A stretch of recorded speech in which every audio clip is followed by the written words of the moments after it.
선비들이 기생과 어울려 봄놀이를 나왔다. 아직은 쌀쌀할 날씨, 누비옷을 껴입어 추위를 막았다. 밤나들이를 나온 이 선비와 기생도 누비옷을 입었다.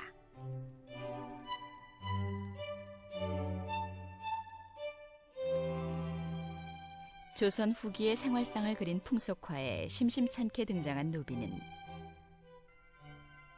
구중궁궐 가래에 필요한 물품들을 적은 발기에도 드러난다. 순조의 세자 시절 혼례에 사용한 물품들을 적은 이모년 가래 발기. 갖가지 종류의 누비옷과 이불들이 제작됐음을 알 수 있다.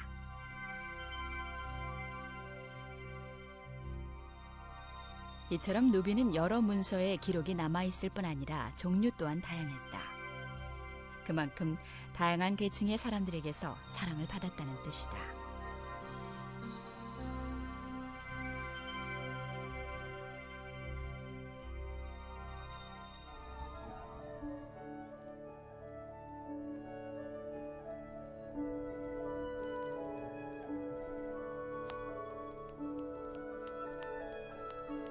그러나 재봉틀이 들어오고 그 속도에 밀려 완전히 맥이 끊긴 줄 알았던 누비. 그 아름다운 기법을 오늘에 되살려낸 이가 있으니 그가 바로 누비장 기능 보유자 김혜자다.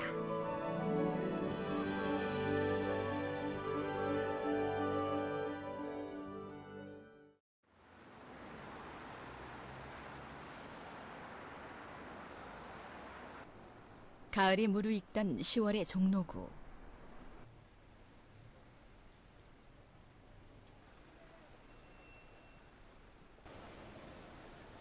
이곳에서 전통과 현대가 어우러진 전시회 하나가 열렸다.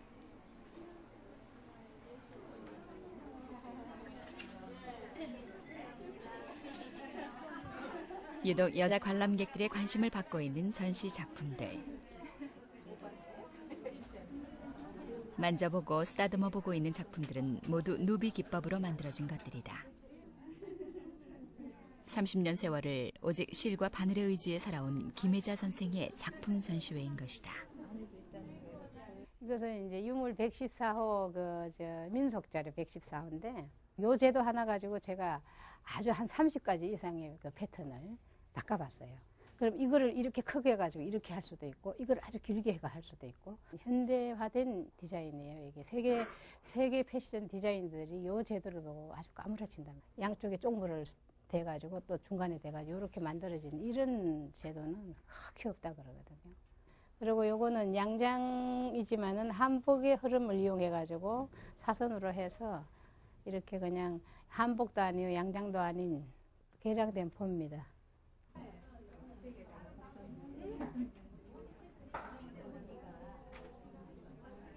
우리의 전통 바느질법인 누비로 만들어진 양장이 은은한 멋을 풍긴다. 색깔도 일단 천연염색이니까 색상도 이쁘고요. 그리고 바늘땀이 너무 작아 정말 가까이 코 대고 봐야지.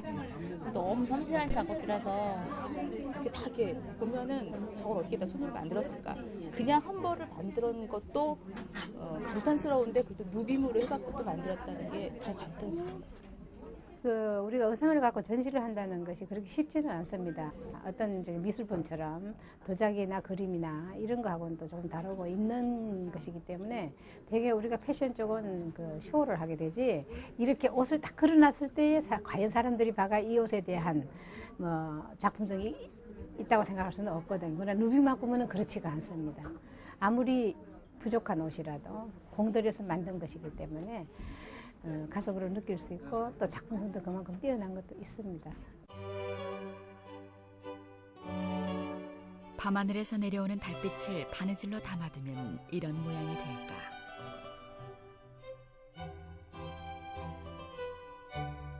한 땀도 뽐내거나 도드라지는 일 없이 가장 겸손한 모습으로 흐르고 또 흐른다.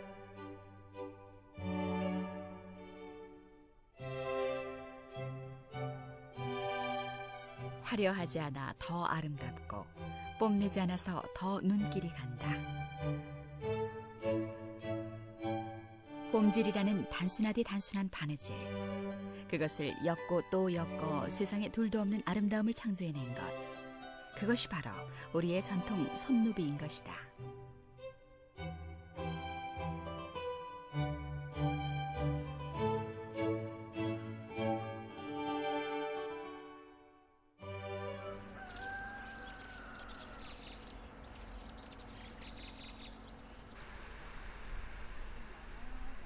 맑은 날을 가려 김혜자 선생이 제자들과 함께 산으로 나왔다. 옷을 만들기 전에 옷의 색깔을 만들 염색 재료들을 구하기 위해서다.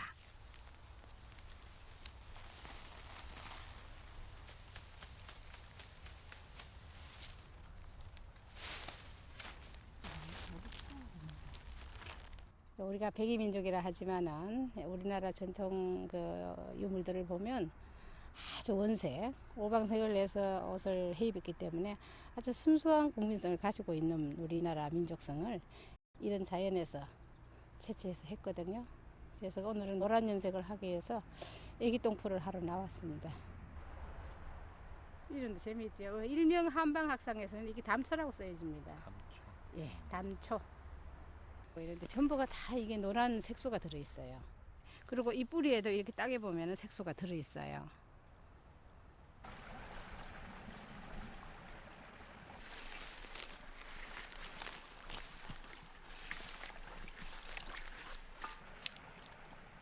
누비로 장인의 반열에 올랐지만 김혜자 선생은 자신이 지을 옷의 염색은 직접 한다. 그래야 원하는 색감의 옷을 정확하게 만들어낼 수 있기 때문이다.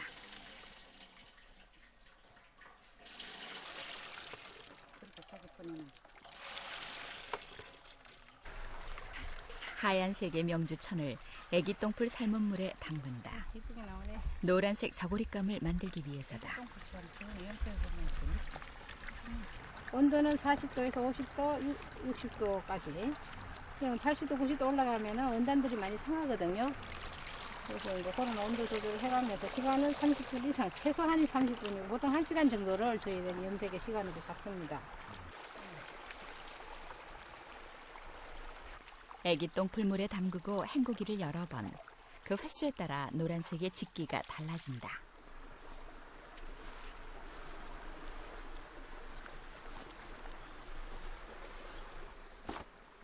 푸른 쪽물에 분홍빛 홍화, 붉은색 서목까지 형형색색의 이 아름다운 빛깔들을 모두 자연에서 얻어냈다.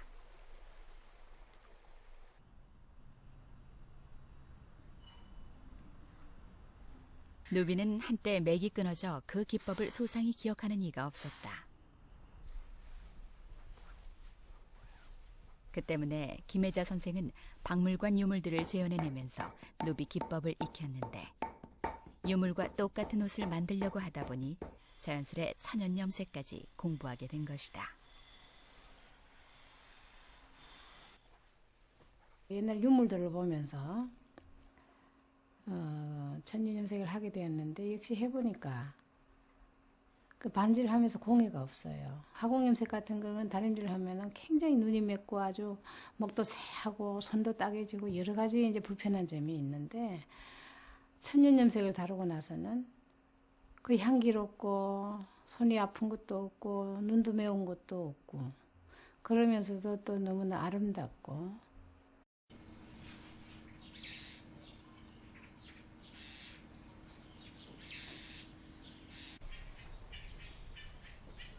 이제부터 김혜자 선생의 누비 저고리 제작 과정을 살펴보기로 하자.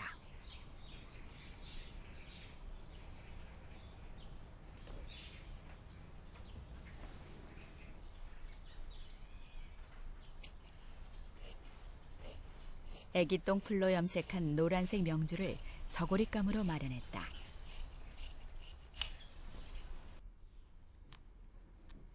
앞길과 뒷길, 양소매 등을 마름질하고 나면 각 부위마다 누빌 간격을 미리 표시해둔다.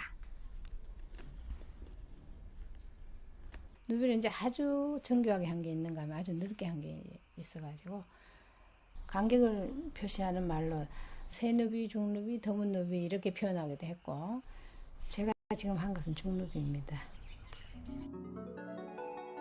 누비는 줄의 간격에 따라 잔누비나 쇠누비, 중누비, 드문누비 등의 이름으로 불리기도 한다.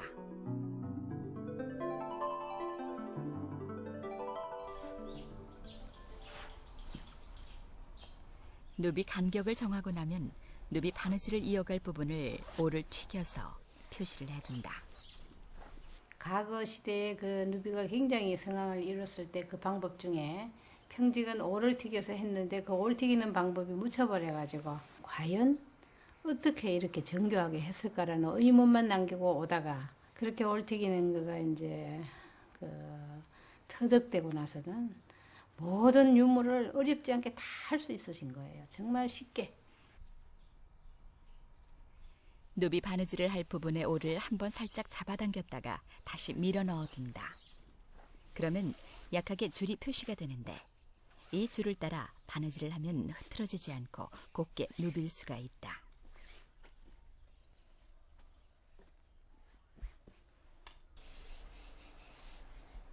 올 튀기기로 누비 간격을 다 표시하고 나면 본격적으로 저고리 제작 과정에 들어간다. 일반 저고리 제작과 마찬가지로 등솔기부터 만들어준다. 뒷길의 중앙을 자르고 그 부분을 다시 이어주면 곱게 솔기가 생긴다.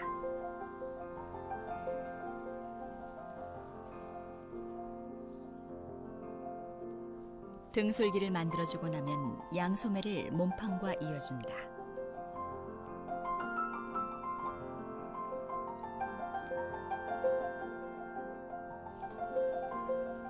소매 끝에는 붉은색의 끝동을 달았다.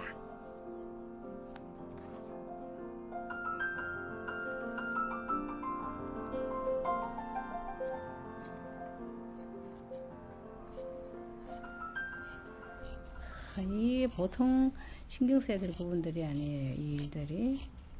이 시접 처리가 이게 지금 0.6cm 간격의 누비인데 요 0.6cm 안에 이 시접이 들어가도록 시접을 적게 잘라야 됩니다. 예. 왜냐하면은 예를 들어서 우리는 누비를 전체를 하기 때문에 이렇게 엎어졌을 때 이렇게 시접이 넘어갔을 때 이 골 안에 들어오지 않고 바깥으로 나간다면 요 두께와 요 두께가 달라가지고 여기는 섬세하지가 못하고 여기는 더 섬세해지고 이렇게 되기 때문에 이런 부분까지도 아주 섬세하게 신경을 써줘야 되고 일단 합체를 해야 돼요. 겉감의 각 부분을 다 입고 나면 안감도 똑같이 제작해 겉감과 붙여준다. 이때 안감과 겉감의 올 간격을 잘 살피면서 시침을 해야 나중에 누비 간격이 틀어지지 않는다.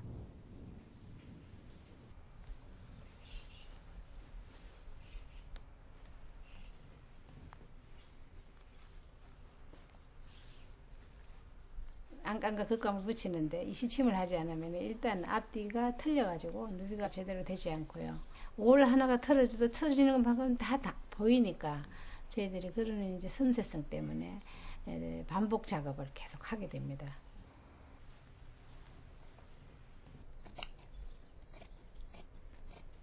안감을 붙이고 난 다음 시접을 자를 때도 누비 간격보다는 넓지 않게 남겨야 한다.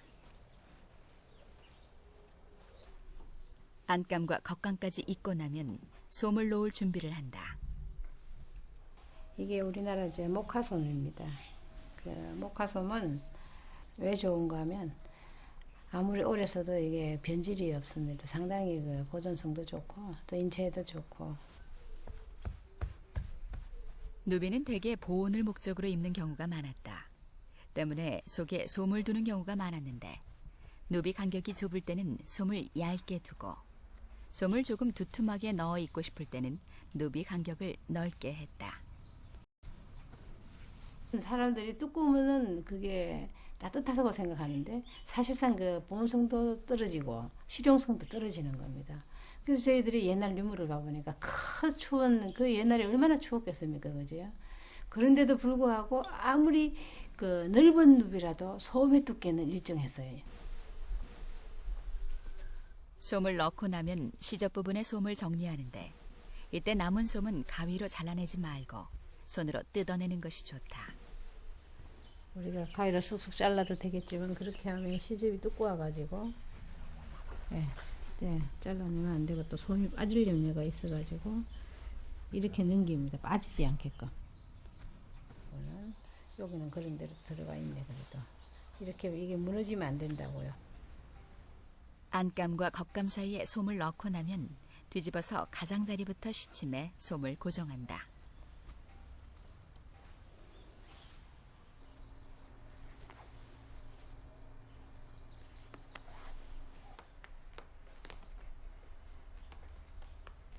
가장자리 시침이 끝난 다음에는 몸판과 솜에도 일정한 간격마다 시쳐서 누비기 쉽게 만들어둔다. 이런 시침이라는 게 옛날에는 없었죠. 그냥 밀대로 갖고 잡고 했는데 이렇게 시침을 해서 전체를 봐놔가지고 하면은 어떤 사람이 해도 실수 없이 처음 배워도 옳은 옷을 만들어낼 수가 있습니다. 그래서 한 수년 동안 연구한 게 있다면 누구나 할 수 있는 방법을 보완해 놓은 게 이 방법입니다.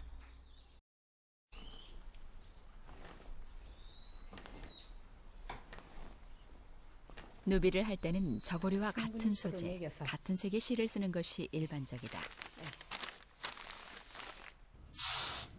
실에 초치를 해두는 이유는 실이 매끈거려야 누빌 때 솜이 따라 나오질 않기 때문이다.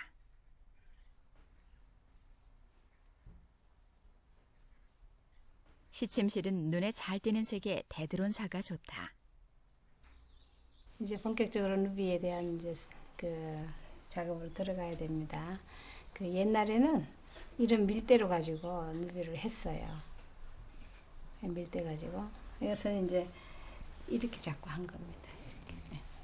근데 이렇게 해보니까 사실은 조금 이제 저희들 입장에서 다양한 제도와 다양한 이제 그 아주 정확한 옷을 만들어내야 되는데 조금 이제 저희들이 보완을 했다면 이런 방법으로 보조선을 달아서 집게를 양쪽에 찝어서 이렇게 누구나 할 수 있는 방법을 보완해 놓은 게 이 방법입니다.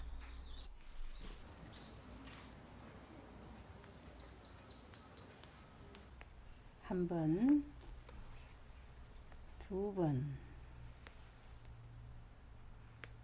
세 번까지는 박음질을 합니다.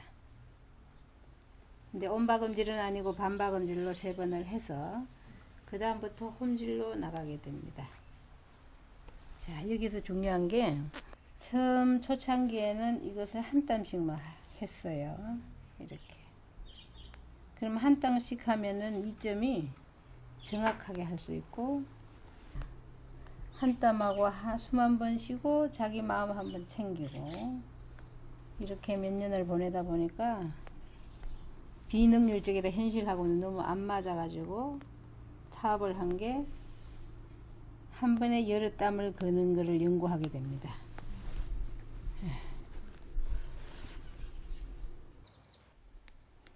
수십 년 손에 익다 보니 한 번에 여러 땀을 떠도 땀의 크기가 흐트러지지 않는다.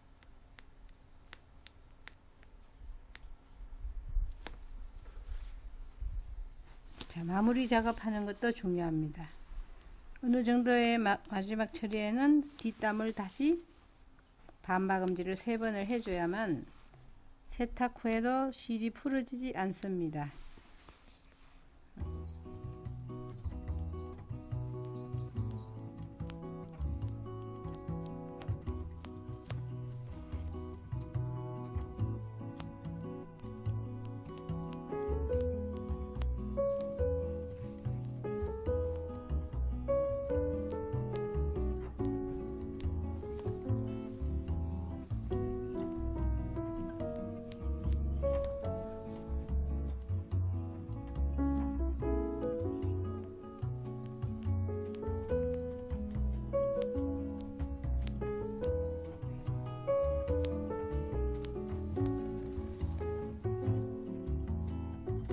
익숙한 솜씨로도 삼칠이는 붙들고 앉아야 만들 수 있는 누비.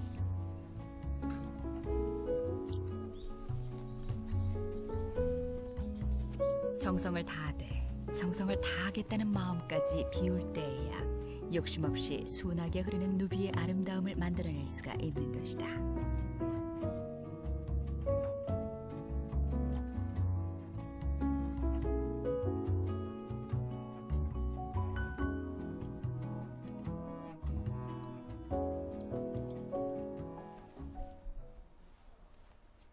저고리 전체를 누비고 나면 섭을 만들어서 달아준다. 자, 이제 섭다는 게 굉장히 중요합니다. 거스톱엔 몸판보다 조금 두툼하게 솜을 넣어 몸판과 같은 간격으로 누벼준다.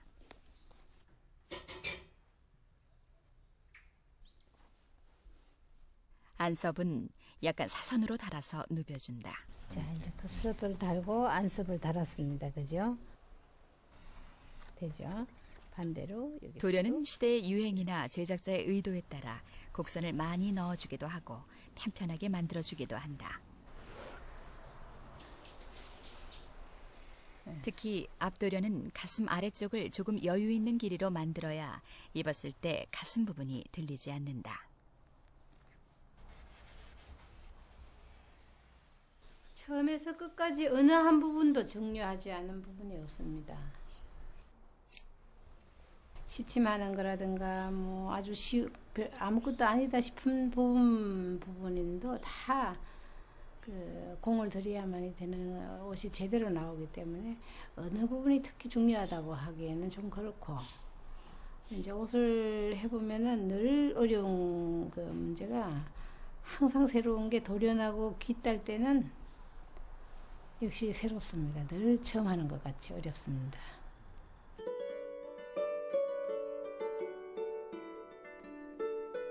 누비를 시작한 지도 30년이 지났다. 눈뜬 시간의 대부분을 바느질에 바치며 살아온 세월. 그 긴 시간을 그의 곁에서 변함없이 지켜준 이가 있다면 바로 규방의 친구들이다. 이 도구들이야말로 김혜자 선생이 누비장이라는 일가를 이룰 수 있게 해준 조력자들인 것이다.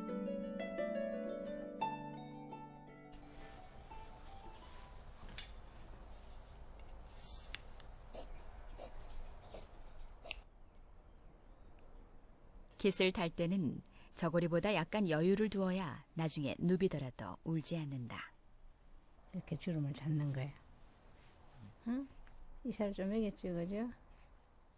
이거를 누벼놨기 때문에 여기에 이런 이샤가 먹지 않으면, 아까 한 푼에 15cm인데 15.5를 했잖아요, 그죠? 5라는 여유분을 두는 이유가 이렇게 안 하면은 이게 울어요. 이 원판이 운다고. 깃에도 솜을 두되 고대 부분에 조금 더 두껍게 넣어 힘이 들어가게 한다.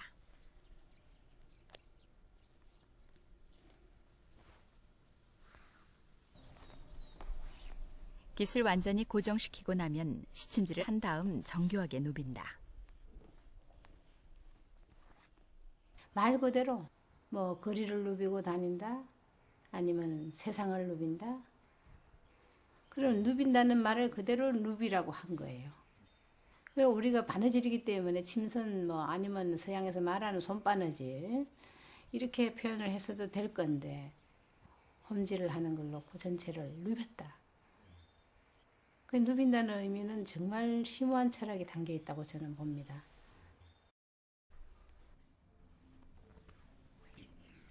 이렇게 저고리의 각 부분이 완성되고 나면 도련과 배래를 이어 저고리를 완성한다.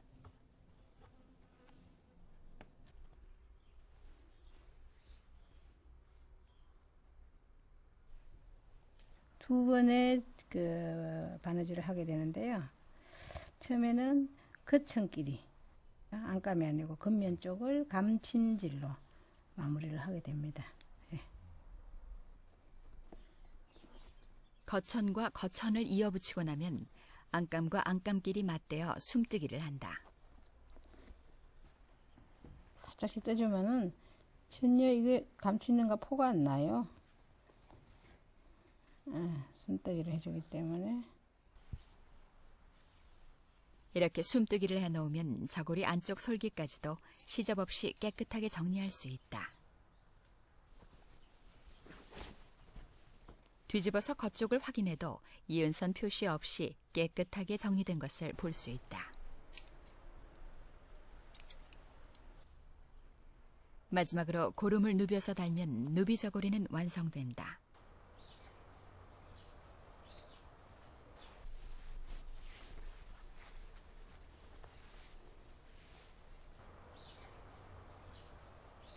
유물의 경우 고름은 누비지 않은 것들이 많으나 김혜자 선생은 아름다움을 위해 고름까지 누벼서 완성했다. 고름이 두껍게 나죠.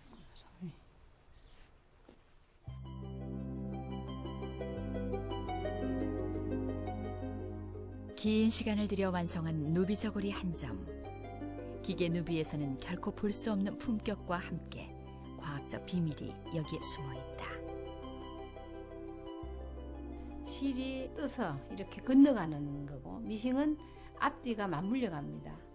그러면 공기가 소통할 수 있는 길이 막히는 거거든요. 기계 누비는 한쪽으로만 흐를 수밖에 없고 손누비는 가로 세로가 다 통과할 수 있는 거예요. 또 이제 실용적인 면에서 볼 때도 예를 들어서 기계 누비 이제 미싱 같은 거는 사실 그게 정교한 것 같지만 장력에서 터들라고 들면 탁 튕기면 떨어집니다. 손으로 한 건 아무리 이거를 띨라 해도 저게 그거 실을 말하자면 바느질 한 걸 터들라 해도 터져지지 않습니다. 하나하나 일일이 빼야 됩니다.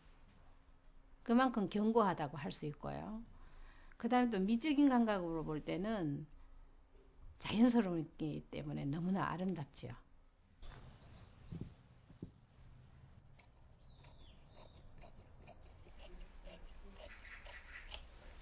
요거는 이제 전통 그대로 단을 쳐서 걷어 올리는 방법으로 솜을 넣어서 치마 하나를 만들어 보겠습니다. 노란색 여자의 저고리에 이어 붉은색 두렁치마 한 점을 만들어 보기로 했다.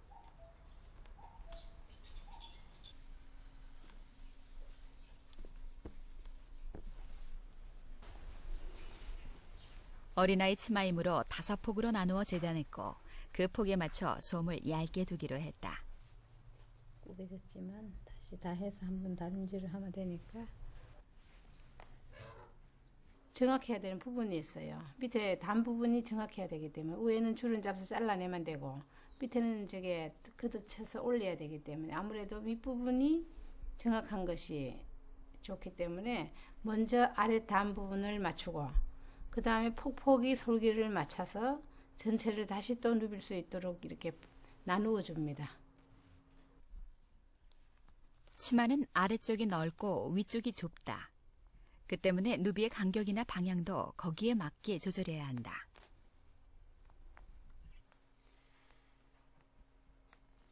누빌 폭을 고정한 다음 시침질로 크게 누빌 줄을 표시해 놓고 나면 홈질로 정교하게 누벼 나간다.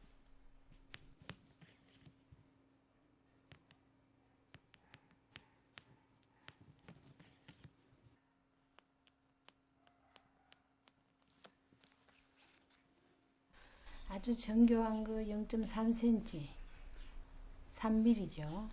3mm 간격에 치마 저고리 한 벌을 하려고 그러면 석 달을 잡아야 됩니다.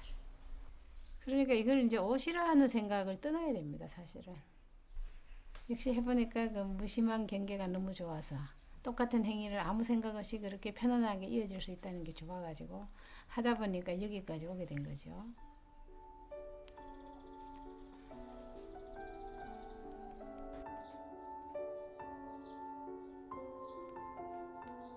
작은 바느질로 한 땀 한 땀 누벼놓은 치마가 마치 넓은 호수처럼 잔잔하다.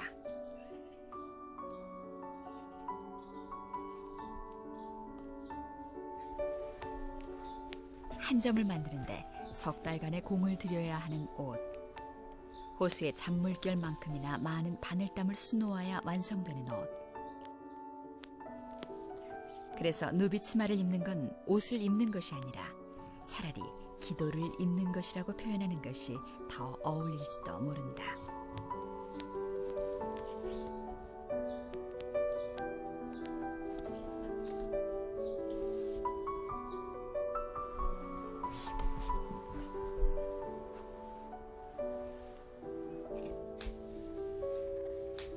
치마 전체를 누비고 나면 아래쪽에 단을 걷어 올려서 치마 밑단을 만든다. 정면을 마무리하는 방법이지 않습니까? 그죠? 정면. 겉면을 마무리하기 위해서 단을 쳐서 걷어서 올리는데 이 단을 쳐서 올린 다트단이 겉에서 안 보이도록 네, 약간 안쪽으로 이렇게 시침을 해준다는 이야기죠. 치마의 밑단과 옆단을 만들고 나면 윗부분은 주름을 잡아준다.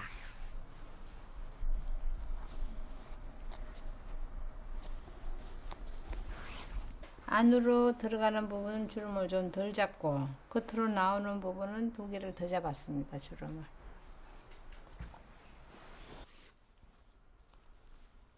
주름을 잡은 치마의 윗부분엔 말기를 달아준다. 말기 역시 누벼서 전체적으로 단정한 멋이 흐르게 한다.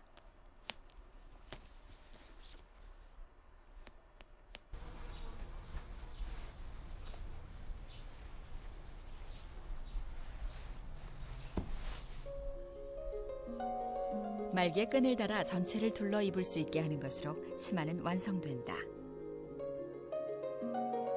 치마는 저고리에 비해 제작 과정 자체는 단순하다. 하지만 거기에 들어가 있는 누비의 땀수를 생각하면 만든 이의 정성을 생각지 않고는 감히 입을 수가 없는 옷이다.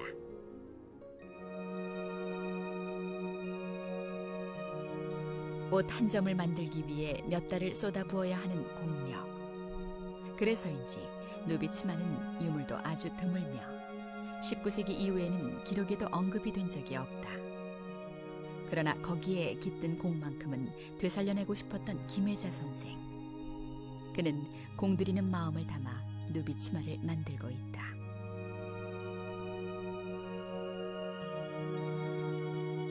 폐갑의 부모를 위해서 만수무강을 지었거나 또 태어나는 아이를 위해서 또 무병하게 크라고 했거나 또 과거를 보러 가는 선비님들이 과거 급제하라고 만들었거나 그 이제 장수들이 입은 옷들을 보면 이제 아주 정교하거든요.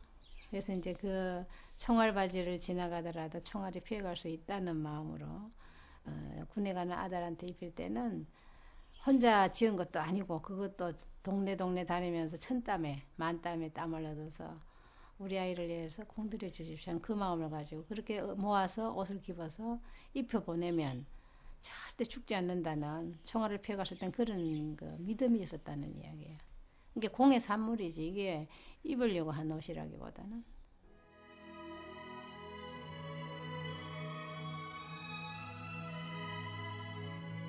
전통 공의 기능은 대개 전대의 기능 보유자로부터 전수돼 내려온다.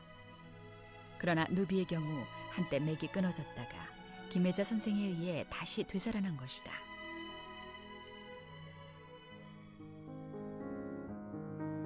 (20대) 시절 복장 학원을 다니다가 우연히 누비의 아름다움에 눈뜨게 된 김혜자 선생. 자신의 손으로 직접 누비 옷을 만들고 싶어 스승을 찾아다니다가 창녕에서 승복을 짓던 황신경이라는 스승을 만났다.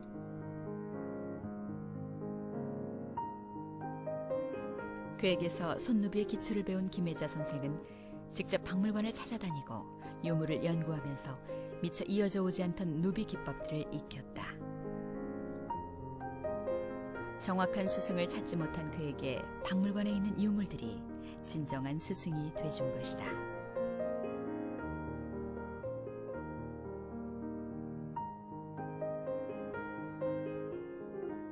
홀로 연구를 시작한 지 10수년 만에 손누비 작품을 세상에 내놓았던 김혜자 선생. 이후 누비는 중요 무형문화재 제107호로 지정됐고 그는 그 기능 보유자로 인정받게 됐다. 누비가 그렇게 정교하지만은 이것을 절대적으로 정교하게 해야 되겠다는 생각은 안 해봤습니다. 예. 그냥 너무나 좋아서 했고 하면서 조금씩 뭐 어긋나도 또 어긋나면 어긋나는 대로 하다 보니까 세월이 그렇게 정확하게 가게 되고 또 어느 시기가 되니까 힘들지 않게 그냥 자연스럽게 흘러가더라고요.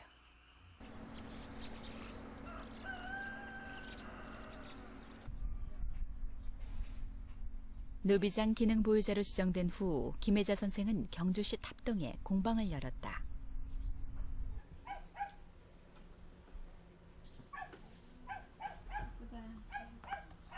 선생으로부터 기능을 전수받고자 수많은 사람들이 찾아들고 있으나 선생은 그중 근기가 있는 사람들만을 가려 뽑아 한 집에 기거하면서 가르친다. 21이고 요거는 22. 그러니까 일치수가 그거 다림질을 해서 1cm가 줄었다는 이야기입니다. 4분의 1 치수 1cm가 줄었어. 그러면은 모든 것이 속도와 능률을 쫓아가는 시대.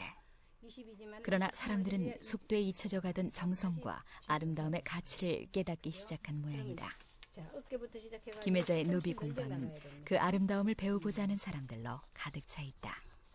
퀼트는 막 쪼각쪼각 붙이고 막 되게 어지럽고 그런 게 없지 않아 있고 또 하면 할수록 어려운 것 같은데 이거는 하면 할수록 재밌고 또 단순하고 거기에 옛날 정서가 이렇게 묻어있는 그런 걸 조금씩 느끼니까요 되게 좋은 것 같아요. 저 같은 경우는 생각이 굉장히 많은 편인데요. 누비를 하다 보면 생각이 없어지는 것도 그렇고 스스로 생각을 비우자라는 생각을 하게 돼요. 그런 게 제 나름대로의 누비에 대해서 느끼는 매력인 것 같아요. 제가 볼 때는 밑에를 터놓고 여기서 반을 꾸며 제자들을 받아들일 때 김혜자 선생은 솜씨를 개의치 않는다. 대신 그가 중요하게 보는 것은 성품이다. 누비는 기술이나 솜씨로 만드는 옷이 아니라 오래 참을 수 있는 인내력으로 만드는 옷이라고 여기기 때문이다. 기능 하나를 잘하고 이것보다도 그 마음가짐, 바느질을 임하는 자세, 또 바느질 할 때 그 마음을 어떻게 써야만이 본인도 업이 안 되고 또 받는 이로 하여금 또 복이 될 수 있는 그런 이제 방법을 이제 항상 그런 마음을 가지고 하라고 하죠. 네, 썩내지 마라. 일단은 마음가짐은 썩내지 마라. 그 다음에 바느질 할 때 자기도 모르게 욕심이 생겨가 빨리 하려고 생각이라면 빨리 하려는 마음을 버려라. 예. 누비는 원래 승복에서 기원이 되었다는 설이 있다. 여기저기서 못쓰게 된 천조각들을 구해다가 서로 기워서 만든 나부이. 사실 김혜자 선생이 누비옷에 관심을 갖게 된 것도 승복을 보면서부터였다.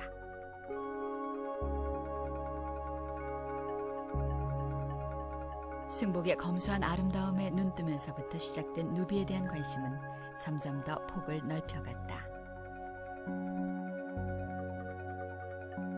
그리하여 접하게 된 수많은 누비 유물들.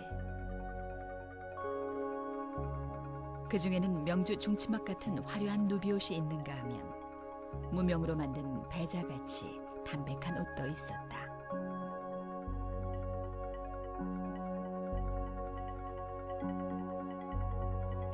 심지어는 문양이 화려한 천에도 누비 바느질을 했던 옛 여인들. 화려한 겉옷에서부터 비상시에 입기도 했던 천릭에 이르기까지 누비는 실로 다양한 옷에 다양한 기법으로 사용됐다.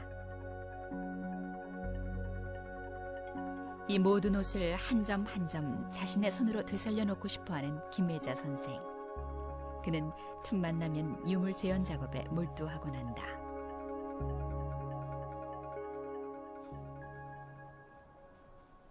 그러니까 요거는 이제 그렇게 고쳐서 하고 요거는 그대로 해나가고 해서 양쪽의 기법을 다 그대로 적용을 해서 이걸 하나를 우리가 그 보존을 하자고.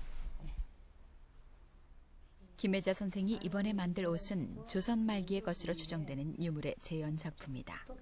이 누비가 바로 오목누비라고 하는데 그 솜을 넣지 않고 이렇게 뒷면에 보면은 주름이 쭉쭉 가 있어요.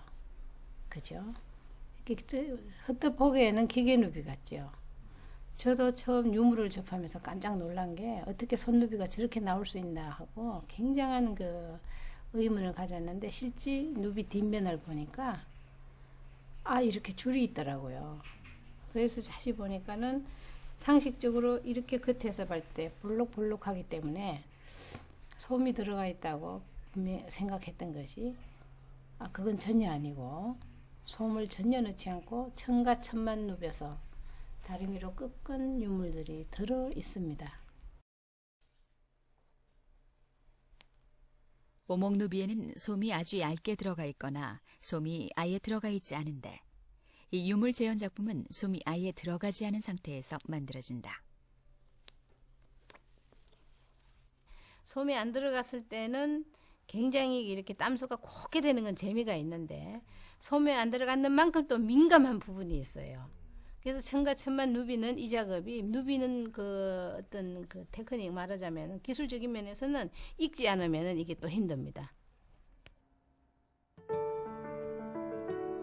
솜을 두지 않고 얇은 천과 천만을 누비기 때문에 바늘이 미끄러지거나 어긋나기 쉽다. 그래서 바느질 땀이 고르게 나오기가 쉽지 않다. 이 때문에 오목누비는 누비 바느질에 아주 익숙한 사람만이 할 수 있는 정교한 작업이다.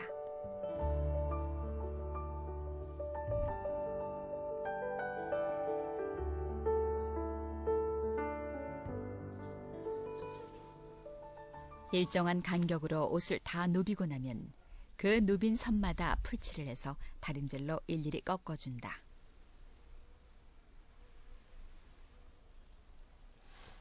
그 앞선을 대린 선이 지워지지 않게끔 그 누빈 자국만 1mm 상간에, 소위 말하자면 0.5cm니까 5mm 이 안에 있는 그 간격에서 인두 끝이 그 5mm 바깥 다려진 선을 지워지지 않도록 조심해야 됩니다. 이렇게 누벼서 다림질로 꺾어 놓으면 입체적인 느낌이 살아있는 오목누비가 된다. 그러면 여기서 제대로 그려야 되는 게 19가 이 선이에요. 오목누비를 만들 때 주의할 것은 다림질을 해서 꺾었기 때문에 전체 치수가 달라진다는 점이다. 위 하장 치수가 67인데 한 6, 7cm가 줄었습니다. 그래서 주는 분을 계산하기가 그렇게 정확성이 애매하기 때문에 항상 해가면서 다림질로 꺾어서 치수를 맞추는 수밖에 없죠. 오목누비 저고리는 배래를 이을 때도 세심한 주의를 기울여야 한다. 소매의 앞과 뒤의 주름선이 정확하게 일치하도록 한 줄 한 줄 확인해가면서 이어야 옷이 비뚤어지지 이런 않는다. 거 탁탁 맞아야 되는데.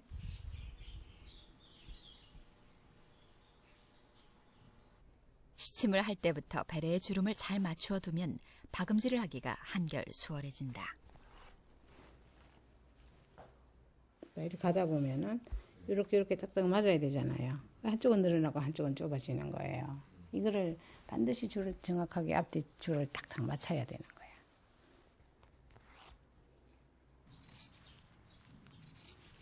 배래를 입고 나면 약간의 시점만을 두고 남은 천은 자른다.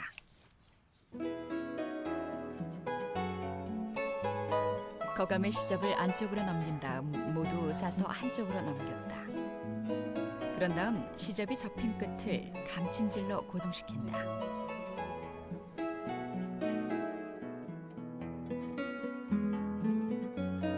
겉으로 드러나지 않는 안쪽 면이지만 솔기가 섬세해야 완성된 저고리의 선이 깨끗하게 살아난다.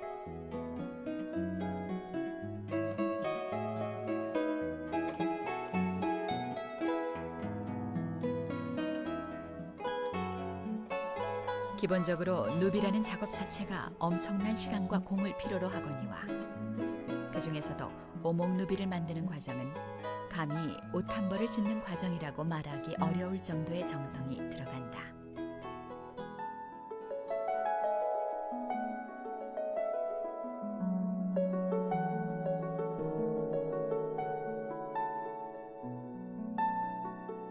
솜을 넣지 않고 만들었음에도 입체감이 살아나는 오목누비 저고리. 기록에는 숱하게 나와 있으나 실제로 그 주름의 형태까지 남아있는 유물은 드물다. 세월이 흐르면 주름의 형태도 무너져 버리기 때문이다. 이 복식이 한계점이라는 게 세월이 흐르면 이렇게 손상이 되고 또 마모되고 없기 때문에 술상 출토 복식들을 이제 그 어떤 뭐 발굴 작업에서 얻었다 하더라도 연대가 지나가고 보면 이거 사가서 없어지는 거예요. 그래서 그런 복식들을 전시하기라는 건 상당히 어렵거든요. 그게 복식 분야의 한계입니다.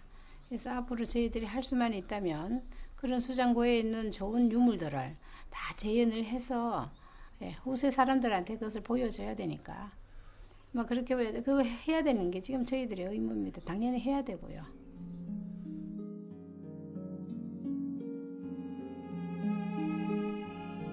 옛 여인들에게 누비옷은 단순히 찬바람을 막기 위한 옷이 아니었다.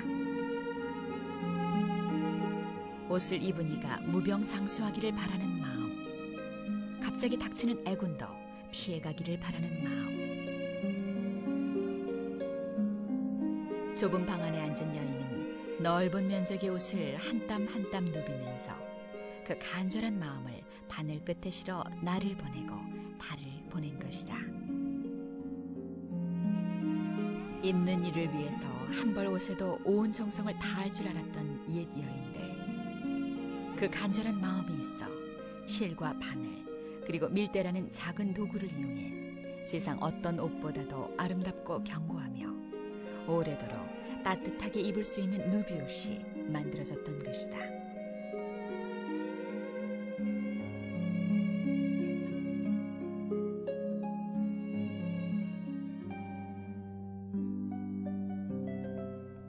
아깝다 바늘이여 어여쁘다 바늘이여 너는 미묘한 품질과 특별한 재치를 가졌으니 물 중에 명물이요 굳세고 곱기는 만고의 충절이라. 밥 먹을 적 만져보고 잠잘 적 만져보아 널로 더불어 벗이되어 여름낮에 주렴이며 겨울밤에 등잔을 상대하여 누비며 호며 감치며 박으며 공그릴 때에 겹실을 꿰었으니 복미를 두르는 듯 땀땀이 떠갈 적에 수미가 상응하고 솔솔이 붙여냄에 조화가 무궁하다. 아야 아야 바늘이여 두 동강이 났구나. 정신이 아득하고 혼백이 산란하여 마음을 빻아내는 듯 두고를 깨쳐내는 듯 이윽도록 기색 혼절하였다가 겨우 정신을 차려 만져보고 이어본들 속절없고 하리롭다. 오호 통제라 내 삼가지 못한 탓이로다. 내 비록 물건이나 무심치 아니하면 후세에 다시 만나 평생 동거지정을 다시 이어 백년 고락과 일시 생사를 한 가지로 하기를 바라노라. 저한테 이 누비를 정의를 내려달라고 이렇게 부탁을 한다면은 누비는 기능이 아니다라고 하고 싶습니다. 예. 기능이 아닌 한국인의 정말 그 심오한 사상을 배제한 그 표현하는 하나의 방법이라고 저는 말씀을 드리고 싶습니다. 아주 끈질긴 그 집념, 끈질긴 근기, 너무나 단박하고 너무나 순수하고 처음 정한 그대로의 간격을 유지한 채 정직하게 한 땀 한 땀 누벼가는 누비 바느질. 그것은 30여 년 한 길을 걸어온 김혜자 선생의 인생과도 닮았다. 어느 한 땀 소홀히 여기거나 급하게 가는 법 없이 한 걸음 한 걸음 정직하게 살아온 인생. 그로 인해 김혜자 선생은 누비장이라는 인생의 큰 작품을 완성할 수 있었던 것이다.